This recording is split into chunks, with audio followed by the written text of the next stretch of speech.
Ambassador Kang Tae-wan stood at the window of his ship, watching the council station grow bigger against the black sky. It looked like a giant crystal ball floating in space, bigger than Earth's moon. Beautiful and scary at the same time. He was 53 years old, with gray hair and calm eyes. People said he never got nervous. They were wrong. Today his hands were cold. Behind him, Deputy Ambassador Park Hae-jin was reading through files on his tablet. Hae-jin was younger, only 38, with quick fingers and a quicker mind. He could read law books faster than anyone Tae-wan had ever met. "Captain Lee Da-eun, come to the bridge," Tae-wan said into his comm device. Da-eun arrived within 2 minutes. She was 41, tall and strong, with scars on her hands from the Mars Wars. She commanded the 5 warships protecting their diplomatic vessel. "Sir," she said, standing straight. "What did the scans show?" 23 alien warships near the station, more than usual. They are watching us. Tae-wan nodded slowly. He had expected this. Humanity had been part of the Galactic Council for 15 years, and every single year had been difficult. The other species did not want humans here. They made that clear. Dr. Choi Yuna walked onto the bridge carrying her laptop. She was the youngest of them all, only 29, but she knew more about alien cultures than anyone else on Earth. She could speak 17 different alien languages. "I finished the analysis," she said quietly. Her voice was always quiet, like she was in a library. "Every species that signed the petition against us has something in their past, something bad they do not talk about." Tae-wan turned from the window. "Show me." Yuna put her laptop on the table. The screen showed names of alien species. Next to each name were numbers and dates. "The crystalline hierarchy," she began. "They say they are peaceful. They build temples and study philosophy. But 4,000 years ago they killed 3 other species to take their planets. Silicon-based life forms. The crystallines wanted the crystal mines." "Evidence?" Hae-jin asked. "In their own archives. They wrote it down. They just buried it in old files that nobody reads anymore." Tae-wan felt something cold in his chest. Not surprise. He had suspected this. But seeing the proof was different. "Keep going. The Veltharian Confederacy. They are proud of their pure genetics. No mixing with other species. But the reason their genetics are pure is because they absorbed 12 other species into their DNA. Forced genetic mixing. Those species do not exist anymore. They are just scattered pieces inside Veltharian genes." "Genocide," Da-eun said. Her voice was hard. Yuna nodded. "Genetic genocide. They did not kill them with weapons. They erased them by absorbing them." The ship's computer beeped. They were close to the station now. "We dock in 30 minutes, Da-eun said. Tae-wan looked at his team. These 3 people. Hae-jin with his law books, Da-eun with her scars, Yuna with her quiet voice and sharp mind. They were about to walk into a room with 847 alien species, most of whom thought humans were primitive and dangerous. The council had summoned them. The message had been formal, but everyone knew what it meant. Humanity was on trial. The charges were aggressive expansion and cultural contamination. Fancy words that meant humans were spreading too fast and changing other cultures with their ideas. Ideas like democracy, like equality, like teaching your children about the bad things your ancestors did so you do not repeat them. Tae-wan had read the petition. 200 species had signed it. They wanted humanity reduced to probationary membership. That meant Earth would lose its vote in the council. It meant human colonies could be taken away. It meant Earth's military would have to answer to the council. It meant humanity would become a second-class species. "Sir," Hae-jin said. His voice brought Tae-wan back from his thoughts. "If we reveal what Yuna found, there is no going back. Some of these species will never forgive us." "I know. It could start a war, I know. Then why do it?" Tae-wan turned back to the window. The station was huge now, filling half the view. "Because if we do not stand up now, we never will. They will make us bow. They will make us forget who we are. And in 100 years, humans will be just another quiet species that does what it is told." He looked at each of them. My grandmother survived the gene wars on Earth. She told me stories about what happens when people are divided into better and worse, into pure and impure. The Galactic Council is doing the same thing. Ancient species at the top, young species at the bottom. We did not come to the stars to bow. Dawoon smiled. It was not a happy smile. Good. I am tired of being polite to beings who treat us like children. The ship docked with a soft bump.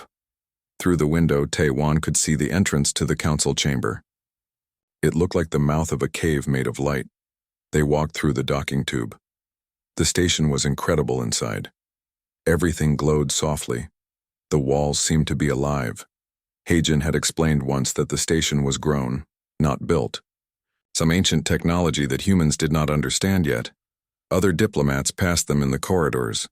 Tall ones, short ones that floated, ones that crawled. Some nodded. Most did not. A few made gestures that Yuna whispered were insults in their cultures. They reached the entrance to the council chamber. 2 guards stood there. They were from the sentinel species, bred specifically to protect the council. Each one was 3 meters tall and covered in natural armor. Ambassador Kang Taewon of Earth, Taewon said. The guards did not move. They just stared. After a minute, Heijin stepped forward. We are summoned by the council. Still nothing. The guards stood like statues. Taewon understood. This was the first insult. Make the humans wait. Show them they are not important. So they waited. 1 hour. 2 hours. Taewon stood still, his face calm. Heijin shifted from foot to foot. Dayoon's jaw was tight. Yuna sat on the floor and read files on her tablet. After 6 hours, the doors finally opened. The council will see you now, one guard said. They walked inside. The council chamber was enormous. Seats rose in circles higher and higher until they disappeared into shadows above. In those seats were representatives from 847 species. The chamber was full. Every species had sent someone to watch humanity be judged. At the center of the chamber on the highest platform stood the council speaker. Its name was Velmora. It looked like a being made of living crystal, tall and sharp and glowing with soft blue light. Ambassador Taewon, Velmora's voice was like bells ringing. You stand before the Galactic Council to answer charges of aggressive expansion and cultural contamination. Taewon walked to the speaking platform at the center. His footsteps echoed in the huge room. He did not bow. He stood straight. Velmora continued. Humanity has been a member of this council for 15 years. In that time, you have established 47 new colonies. You have made contact with 132 species. You have shared your technology, your culture, your ideas. You have done this without permission, without guidance. You spread like a disease. Someone in the seats above made a sound like laughter. Others joined in. Your species is too violent, too chaotic, too primitive to hold full council status. The motion before us is clear. Humanity must be reduced to probationary membership until such time as you have matured as a species. The chamber erupted. Species after species stood up to speak. They all said the same things in different ways. Humans were dangerous. Humans were barbaric. Humans started wars. Humans could not be trusted. Taewon listened to all of it. His face showed nothing. Finally, Velmora raised one crystalline hand. Silence fell. Does humanity have a response? Taewon looked up at the crystal being. He looked at the hundreds of species in their seats. He felt the weight of billions of humans back on Earth, waiting to hear what would happen. I request a recess. 48 hours to prepare our response. More laughter echoed through the chamber. Velmora's light dimmed slightly, which Yuna had told him meant amusement. Very well. 48 hours. Do not be late, Ambassador. The Council does not wait for primitives. Taewon walked out of the chamber. His team followed. No one spoke until they were back on their ship. The door closed behind them. Dayoon hit the wall with her fist. Primitives, she said. The word came out like poison. Taewon pulled out his secure communicator. He typed a single message to Earth. Initiate protocol reflection. He-Jin's eyes went wide. Sir, are you sure? Yes. This will change everything. Tae-Wan looked at him, then at Da-Un, then at Yuna. Good. Everything needs to change. We have 48 hours to prepare the truth. Let us show them what primitives can do. The war room aboard the Indomitable Spirit was not large, but it felt even smaller with 4 people, hunched over a table covered in tablets and holographic displays. The walls showed star maps and data streams. Coffee cups were scattered everywhere. Nobody had slept. 36 hours had passed since they left the council chamber. They had 12 hours left. He-Jin was reading legal documents, his eyes red from staring at screens. Every few minutes he would swear quietly and make notes. This is insane, he said for the 10th time. We have evidence of 47 major atrocities. 47, and these are just the ones we found in 15 years. How many more are buried deeper? Yuna looked up from her laptop. Her hair was messy and she had dark circles under her eyes. Hundreds more, maybe thousands. The council has existed for 50,000 years. Every ancient species has done terrible things. They just do not talk about it anymore.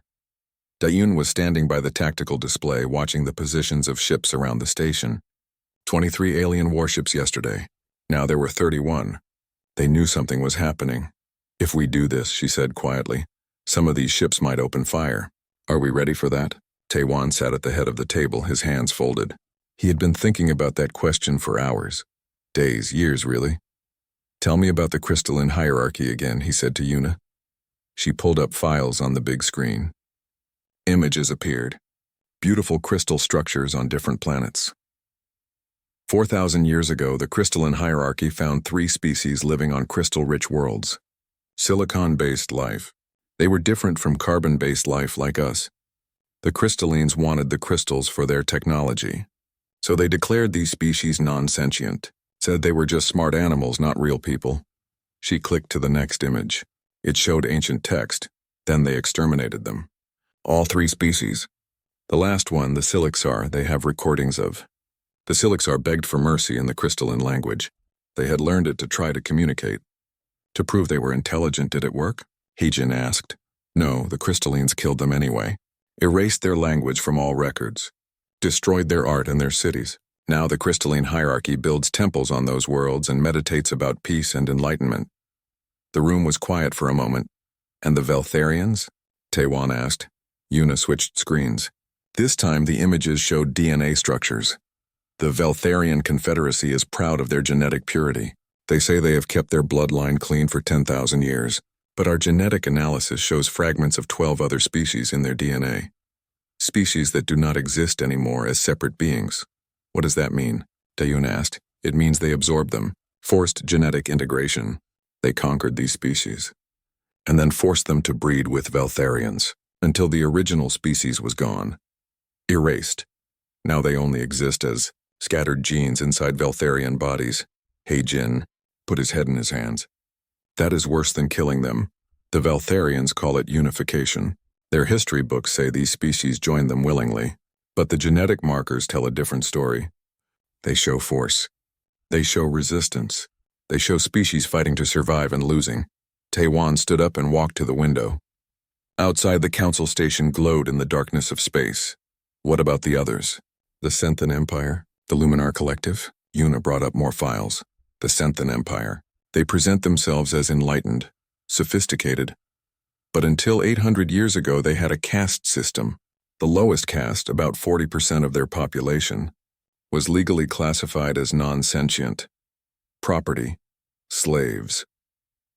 800 years is not very long, Da-Un said. No. And the interesting part is what changed their system. It was contact with younger species. Species like us who believed in equality.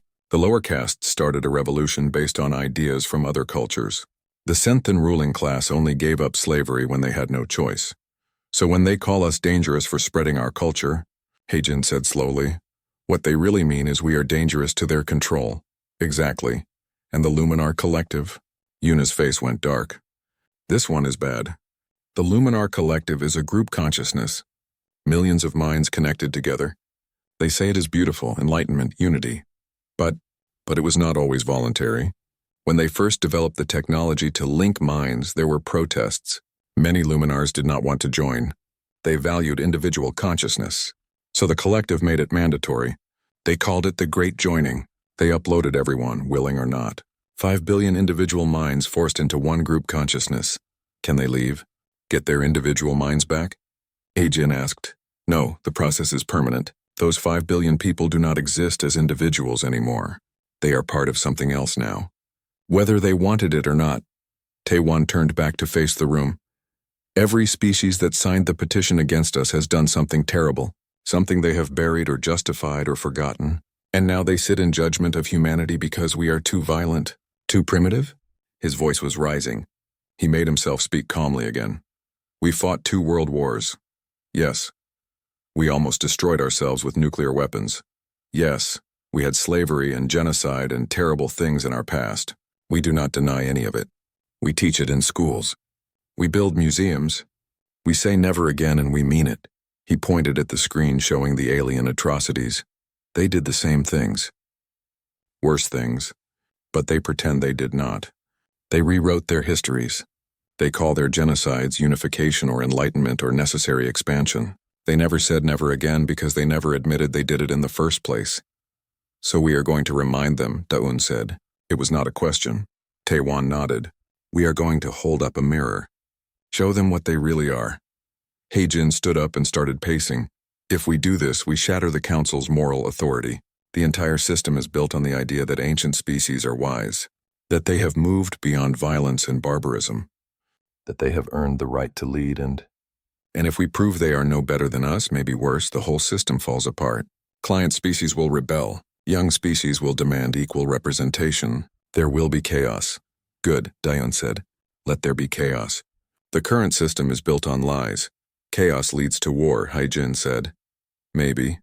Or maybe it leads to something better. Something more honest. They both looked at Taewon. He thought about his grandmother. She had survived Earth's gene wars, when genetically modified humans had tried to create a master race, when people were divided into categories of better and worse. It had almost destroyed humanity. They stopped it, but barely.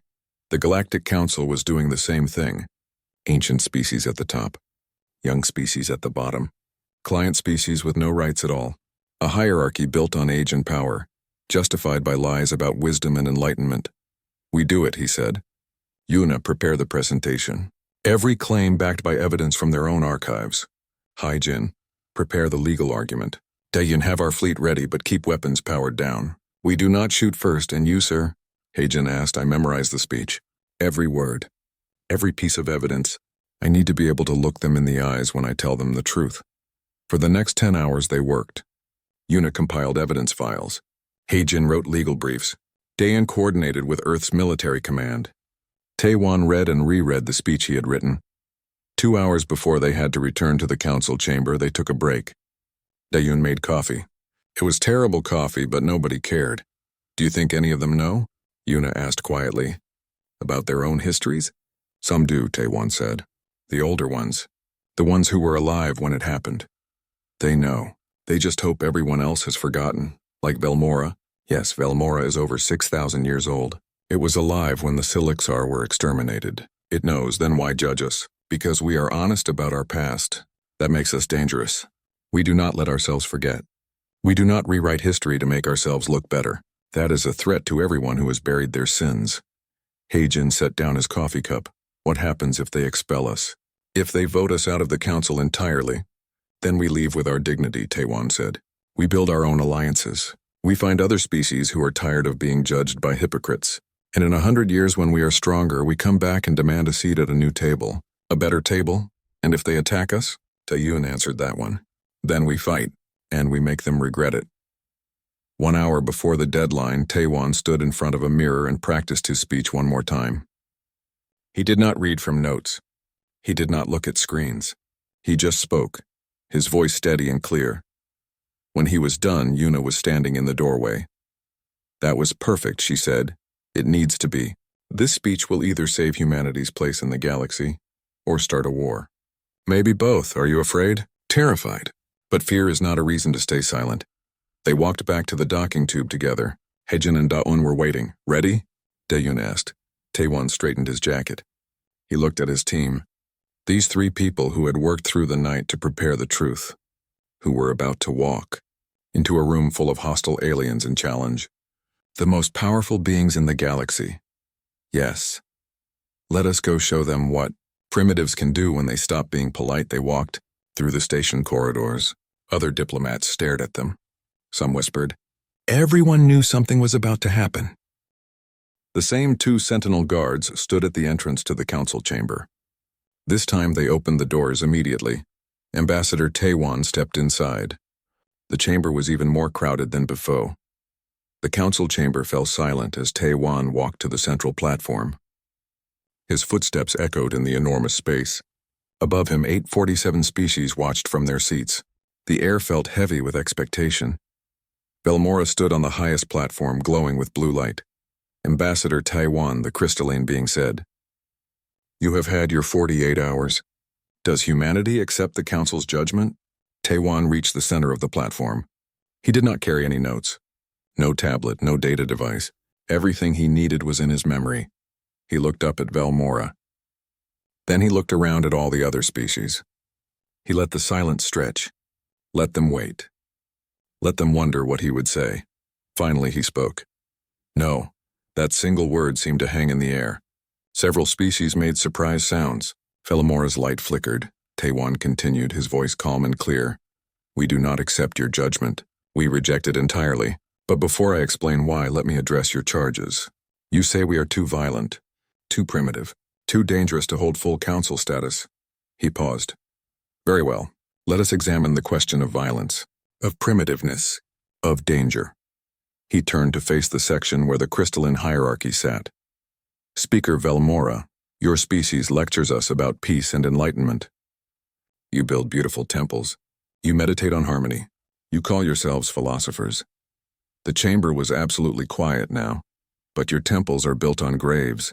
4,000 years ago, your ancestors found 3 silicon-based species living on crystal-rich worlds. The Silixar, the Prismata, the gleaming ones. They were intelligent. They had language and culture and art. Velmora's light dimmed. Your ancestors declared them non-sentient, not real people. Just smart animals. Then you exterminated them. All of them. You took their worlds and their crystals and you erased their existence from your histories." He raised his voice slightly. "The last Silixar died 3,147 years ago. Before they died, they learned your language. They recorded a message begging for mercy, begging to be recognized as people. You kept that recording in your archives. Then you killed them anyway." The chamber erupted. Crystalline delegates were standing, their lights flashing different colors. Other species were shouting questions. Velmora raised both hands, but the noise did not stop. Taiwan stood still and waited. Eventually the chamber quieted. He turned to another section of seats, the Veltharian Confederacy. "You pride yourselves on genetic purity, 10,000 years of unmixed bloodlines. You call it your greatest achievement." He smiled, but it was not a kind smile. "We analyzed your DNA. Your pure Veltharian genetics contain fragments of 12 other species. The Trenix, the Warvi, 10 others whose names you erased. They do not exist anymore as separate beings. You absorbed them, forced them to breed with your kind until their distinct identity disappeared. You did not conquer them. You erased them from existence." A Veltharian delegate jumped up. "Lies. These species joined us willingly. The genetic markers tell a different story," Taiwan said calmly. "They show resistance. They show force. They show populations fighting to survive. Your own medical archives document the breeding programs. We have copies." He let that sink in. From the corner of his eye, he could see delegates from client species of the Veltharian Confederacy. They were listening very carefully now. He continued through the chamber. "Species by species. The Senthan Empire. You call yourselves enlightened. But until 800 years ago, 40% of your population was classified as property, not citizens, not people. Property. You only ended your caste system when lower castes revolted after learning about equality from younger species. Species like us." He turned again. "The Luminar Collective.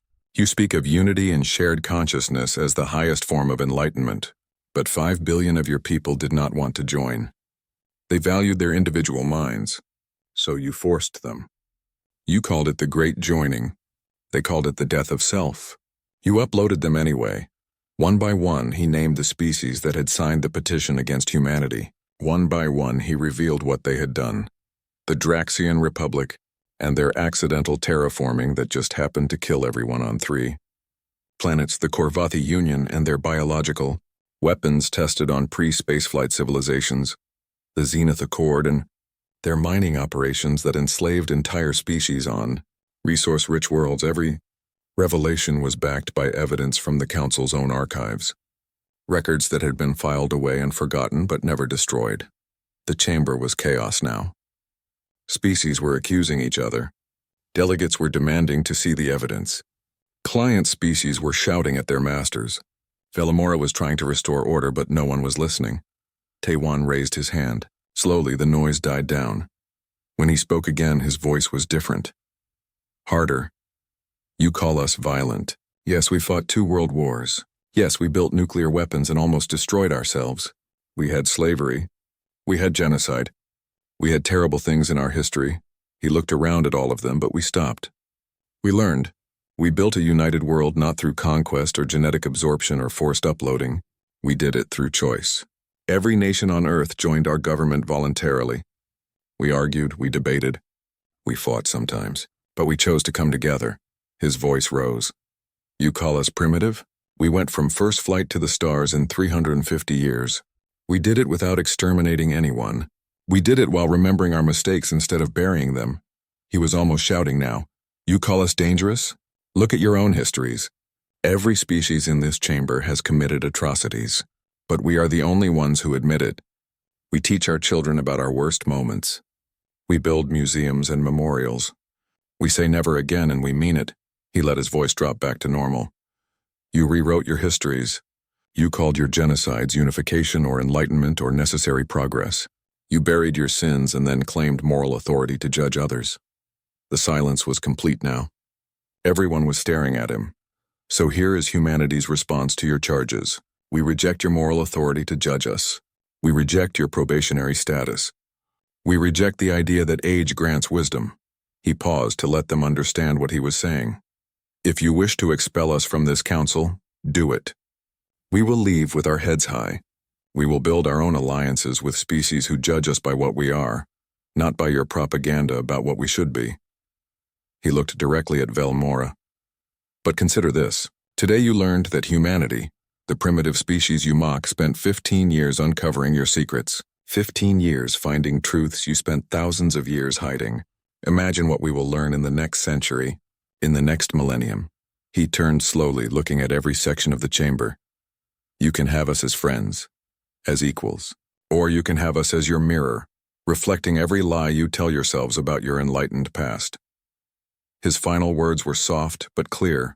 Choose wisely. Taewon walked back to where his team stood. Heijin's mouth was slightly open. Taeyun had tears in her eyes. Yuna was gripping her tablet so hard her knuckles were white. The chamber was silent for exactly 10 seconds. Then it exploded. Species were screaming at each other. Crystalline delegates were demanding investigations. Feltharian client species were standing up and shouting demands for independence. Senthan lower caste representatives were calling for access to the historical records.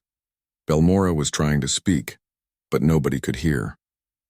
The ancient being's light was flashing rapidly, which Yuna had said meant extreme distress. 3 different species tried to attack the human delegation. Sentinel guards had to physically block them. We should go, Dayun said quietly. Now, Taewon nodded. They walked toward the exit. Other species moved out of their way. Some looked angry. Some looked shocked. A few looked grateful. A small delegate from a species Taewon did not recognize stepped in front of him. It was barely a meter tall with fur and large eyes. Thank you, it whispered. We have been trying to tell people about the crystallines for 200 years. Nobody would listen. Then it was gone, disappearing into the crowd. They made it back to their ship. Dawn sealed the airlock behind them. That was incredible, Heijin said. His voice was shaking. That was the most incredible thing I've ever seen. That was dangerous, Dawn corrected. Get to the bridge. We need to monitor those warships, she was right. Within minutes, the alien warships around the station were powering up weapons. Are they targeting us? Taewon asked. Dayun studied her screens. No, they are targeting each other. 3 Veltharian ships just locked weapons on a crystalline vessel. This is about to get very bad. Una was scrolling through incoming messages on her tablet. The speech leaked, she said. Someone recorded it and sent it out. It is spreading through galactic networks. Everyone is watching. How many people? Billions, maybe trillions by now. Every species with access to communication networks. This is not just a council matter anymore. Everyone knows Taewon sat down heavily. He had hoped to control how the information spread, to give the council time to respond. But it was too late for that now. The truth was out. All of it. And there was no taking it back. His comm device beeped. It was a message from Earth, from the Premier herself. We are receiving thousands of messages from alien species. Some are threats, some are thanks, some are requests for alliance. What did you? 3 days after the speech, the galaxy was burning, not with fire but with words and anger and fear. Taewon stood in the command center on Earth, watching dozens of screens showing news from across the galaxy. Every screen told the same story in different ways. The council was breaking apart. Premier Kwon Ji-ho stood beside him. She was 60 years old with sharp eyes and a reputation for being tough. Right now, she looked worried. 17 species have formally requested investigations into the historical claims you made, she said. 23 client species have declared independence from their overlords. The crystalline hierarchy is threatening sanctions against anyone who recognizes the silicon remnants. Silicon remnants? Taewon asked. Survivors of the Silixar. Apparently there were a few hundred living in hiding in an asteroid belt. They came out after your speech. They want their homeworld back. Taewon felt something twist in his chest. Survivors. After 4,000 years of hiding. What about the council itself? Fractured. Speaker Velmora called for an emergency session, but less than half the species showed up. The ones that did spent 6 hours yelling at each other. No votes, no decisions. Just chaos. A young aide rushed in with a tablet. Premier, we just received a message from the Terran Commonwealth. They want to meet with Ambassador Taewon privately. The Terran Commonwealth? Heijin had entered the room behind them. They are an avian species, mid-level power. They have been suspicious of the crystalline hierarchy for centuries. What do they want? The Premier asked. The aide checked his tablet. They say they have evidence that supports our claims. They want to form a defensive alliance. Taewon and the Premier exchanged looks. Set up the meeting, she said. 2 hours later, Taewon sat in a secure conference room with representatives from the Terran Commonwealth. They looked like large birds with feathers that changed colors. The lead diplomat was named Kirithax, Ambassador Taewon. Kirithax spoke through a translator device. Your speech at the council was brave, also foolish, also necessary. Thank you, I think. The Terran delegate made a sound like clicking. We have been trying to prove the crystalline genocide for 300 years. We found fragments of evidence, but never enough. You found everything in 15 years. We had motivation. They were trying to reduce us to second-class status. Yes, and now you have made them angry. The crystalline hierarchy, the Veltharian Confederacy, and the Luminar Collective are forming a coalition. They issued an ultimatum this morning. Taewon felt his stomach tighten. What ultimatum? Humanity must publicly recant your claims. Destroy all evidence, except probationary status. You have 72 hours to comply. And if we refuse, diplomatic and economic isolation. That is the polite way of saying blockade and sanctions. No access to council trade stations. No protection under council law. Human ships can be seized. Human citizens can be detained. Heijin leaned forward. That is an act of war. Not officially. But yes. Which is why we are here. The Terran Commonwealth will stand with humanity. We offer a mutual defense pact. Why? Taewon asked. You barely know us because you did what we could not. You told the truth when telling lies would have been easier. That is rare in the galaxy. Also, if humanity falls, we are next. The ancient species will never forgive this challenge to their authority. Over the next 2 days, more species came. Some secretly, some openly. The Grenth Unity, an agricultural civilization, offered food supplies. The Kasari Federation, scientific innovators, shared advanced medical technology. The Silicon Remnants, those few hundred survivors, offered their knowledge of crystal technology. By the time the 72-hour deadline arrived, 23 species had formally allied with humanity. They called themselves the Coalition of Free Worlds. Not enough to win a war, Daun said as she reviewed the military assets. But enough to make one very costly. Premier Quan made the decision quickly. She recorded a message and broadcast it to the entire galaxy. Humanity does not negotiate away truth. We do not apologize for bringing light into darkness. We stand by our evidence, our allies, and our principles. We will not bow. The response was immediate. Within hours, the ancient empires began their economic war. Human vessels were turned away from major trade stations. Colonies were cut off from supply lines.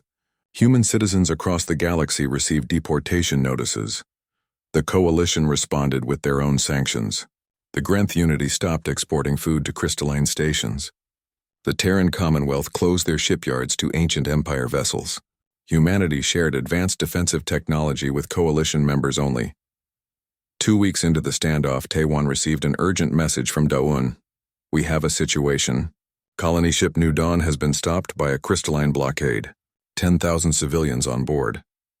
Taiwan rushed to the command center. Show me. The main screen showed the New Dawn, a large transport vessel, surrounded by 5 crystalline warships. They were in deep space, far from any inhabited system. The crystallines are demanding the ship return to Earth space, Dayan said. The colonists refuse. They say they are heading to an unclaimed world. They have every legal right. Where is our nearest fleet? 3 days away at best speed. Taiwan watched the screen. The New Dawn was drifting, engines off. The crystalline ships had their weapons powered up. Get me a communication line to the New Dawn. A face appeared on screen. Captain Lee Sungmin. He looked young, maybe 35, with a determined expression. Ambassador, he said. Good to see you. Captain, what is your situation? The crystallines say we cannot proceed. They say all human expansion is suspended until the council matter is resolved.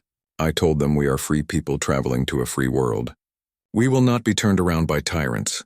Taiwan felt pride and terror in equal measure. Captain, you have families on that ship. Yes, sir.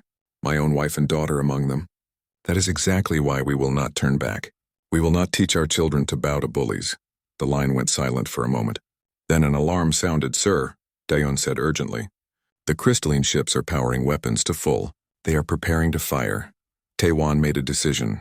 Open a channel. Galaxy-wide broadcast. Maximum priority. Daeun's fingers flew over controls. Done. Taiwan stood in front of the camera. This is Ambassador. Kang Taiwan of Earth, I am speaking to the galaxy and to the crystalline warships surrounding the colony ship New Dawn.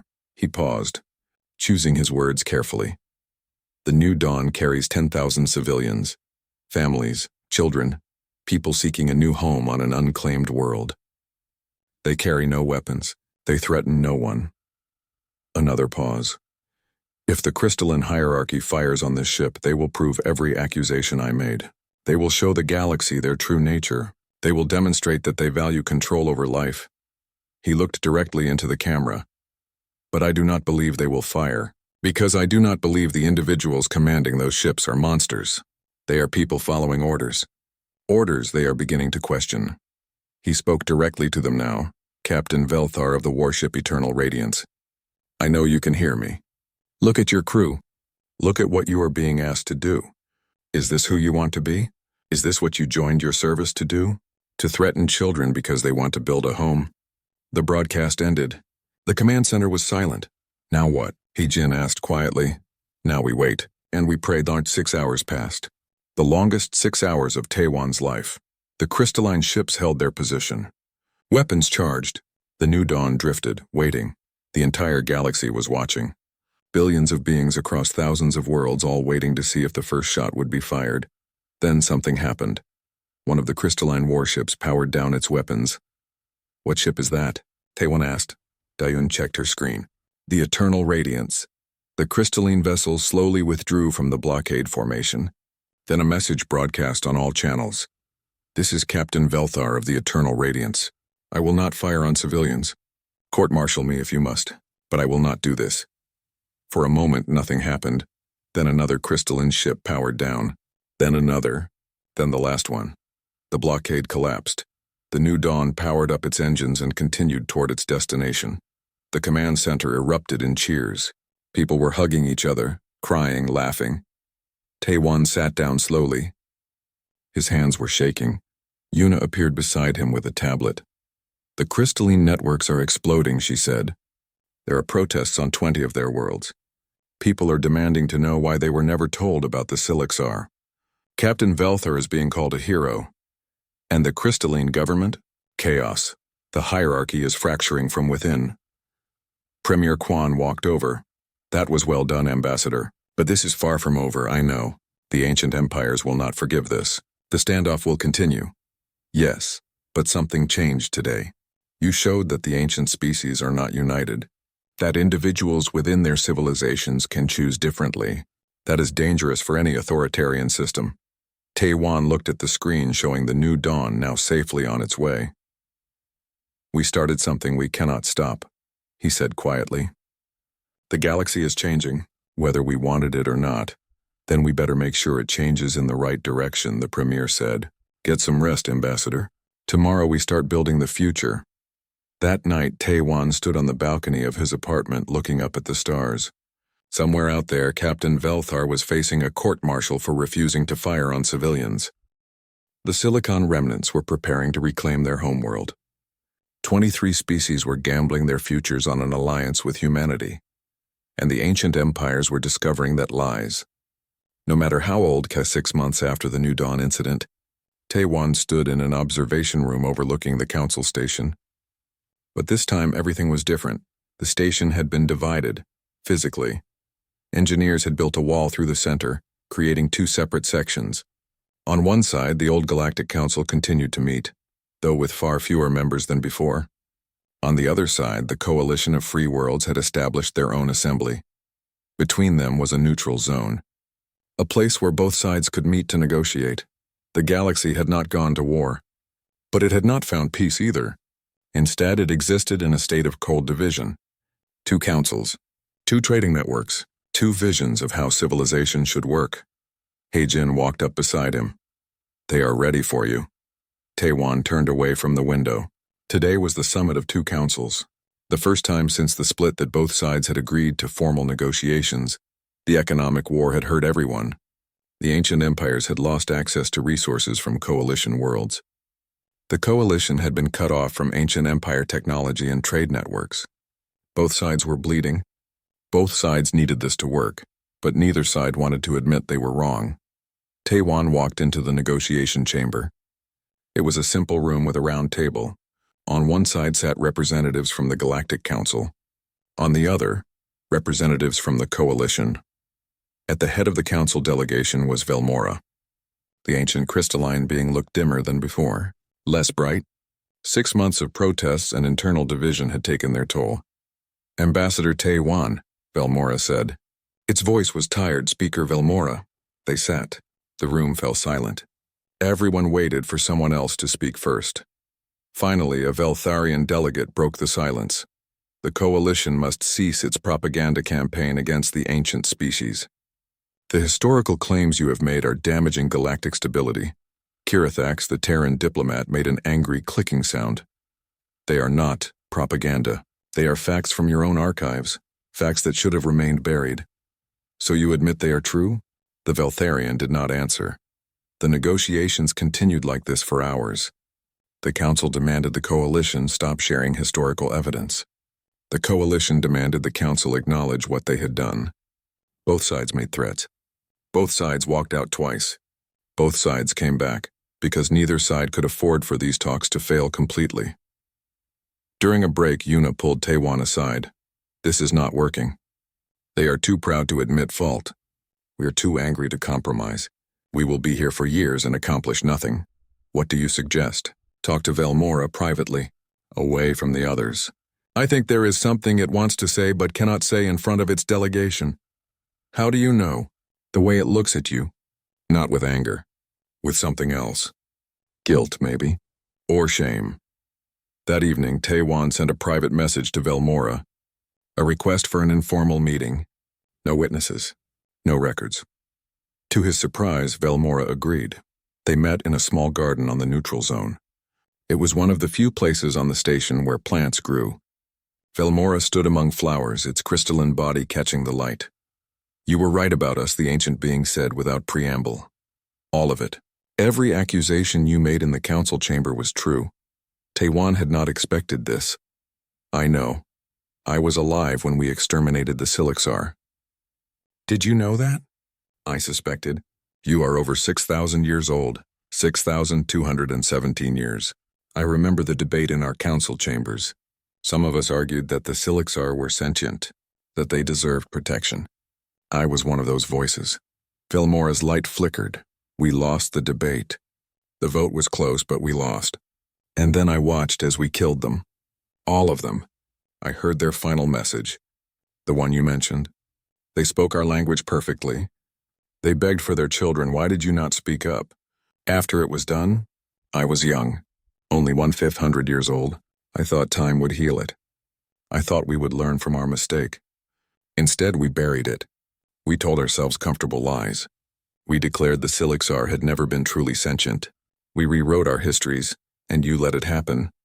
Yes, I carried the shame silently for thousands of years. I told myself it was too late to speak, that revealing the truth would only cause pain. I became Speaker of the Council thinking I could guide us to be better. But I never confronted our past. Filmora turned to face Taiwan directly. Then you came. Your species with your museums and memorials. Your willingness to teach children about your worst moments. You did what I could not. You refused to let truth be buried. That is why you judged us so harshly, Taiwan said slowly. Because we reminded you of what you should have been. Yes, your honesty about your flaws made our dishonesty about ours unbearable. That is why you frightened us. Not because you are violent. Because you are truthful.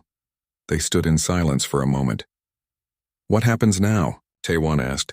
I cannot speak for all the ancient species. Many will never admit what they did. They have lived with their lies for too long. But I can speak for myself. For some of us who still remember. Filmora made a gesture that Yuna had taught Taiwan meant sincerity in crystalline culture. Help us become what we pretend to be. Help us build something better than what we have now. The negotiations changed after that private meeting. Not immediately. Not obviously. But slowly, things began to shift. Filmora proposed a compromise. The Galactic Council would be dissolved. In its place, a new Galactic Assembly would be formed. Representation would be based on population, not age. All species would have equal votes. A Truth and Reconciliation Commission would be established to investigate historical atrocities. Not to punish, but to document. To ensure the truth was preserved. All species would have the right to self-determination. Client species could petition for independence. A Bill of Sapient Rights would be adopted, based largely on frameworks developed by younger species, including humanity. Reparations would be made to victim populations over a 100-year period. Many species on both sides hated the compromise. Ancient Empire hardliners called it surrender. Coalition radicals called it insufficient. But enough species on both sides accepted it. The Unity Accords were signed on a historic day. Representatives from 573 species put their marks on the document. Some signed eagerly. Some signed reluctantly. But they all signed. The Silicon remnants were officially recognized as a sovereign species. Filmora personally apologized on behalf of the crystalline hierarchy and offered them one of the crystal-rich worlds their ancestors had died defending. The Silixar leader, a being made of living silicon who called herself Bright Edge, accepted the apology and the world. But she also said something that Taiwan never forgot. This does not erase what was done. It does not bring back the billions who died. But it is a start. It is acknowledgement. That matters. After the signing, there was a reception. Taiwan found himself standing with his original team. Haijin, Dayun, and Yuna. The 4 people who had worked through that night 6 months ago to prepare the truth. Do you think it will last? Yuna asked. Taiwan considered the question carefully. No, this peace is fragile. Old hatreds do not disappear overnight. There will be resistance. There will be backsliding. Maybe even violence. Changing an entire galactic civilization is the work of generations. Then was it worth it? Taiwan smiled. He pointed to a group of young diplomats from different species talking together. Human, Terran, Grenth, even a young crystalline. Look at them. They are the first generation that will grow up learning the truth, not lies about enlightened ancients and primitive youngsters. The truth about species who all made mistakes and all have the chance to do better. He turned to face his team. 300 new species have applied to join the assembly. Species that were afraid before. Former client species finding their voice. Young civilizations that see a galaxy where they might be treated as equals. So yes, it was worth it. Heijin raised his glass. To truth then, and to the future. They drank together, these 4 people who had changed the galaxy. Later, as Taiwan prepared to return to Earth, Velmora approached him one last time. You will be remembered, Ambassador. Not just by humans, by everyone. I did not do this for fame, I know. You did it because it was necessary. Because someone had to speak. That is what makes you worthy of remembrance. Velmora extended a crystalline hand. Taiwan shook it. The gesture felt symbolic. Ancient and young, past and future, lies and truth, all coming together. 1 year later, Taiwan stood in his apartment on Earth looking at a package that had just arrived. Inside was a plaque. It was made of crystal and silicon, blended together in a way that should have been impossible. A gift from the silicon remnants and the crystalline hierarchy working together. The plaque had words engraved in multiple languages. English, crystalline script. Silixar symbols, others he did not recognize. They all said the same thing. We reject your moral authority to judge us. Not because we are perfect, but because you claim to be. And beneath that, the day humanity taught the galaxy to remember. Taiwan placed the plaque on his desk where he could see it every day. A reminder of what they had accomplished, what they had started, what still needed to be done. His comm device beeped. It was a message from Yuna. She had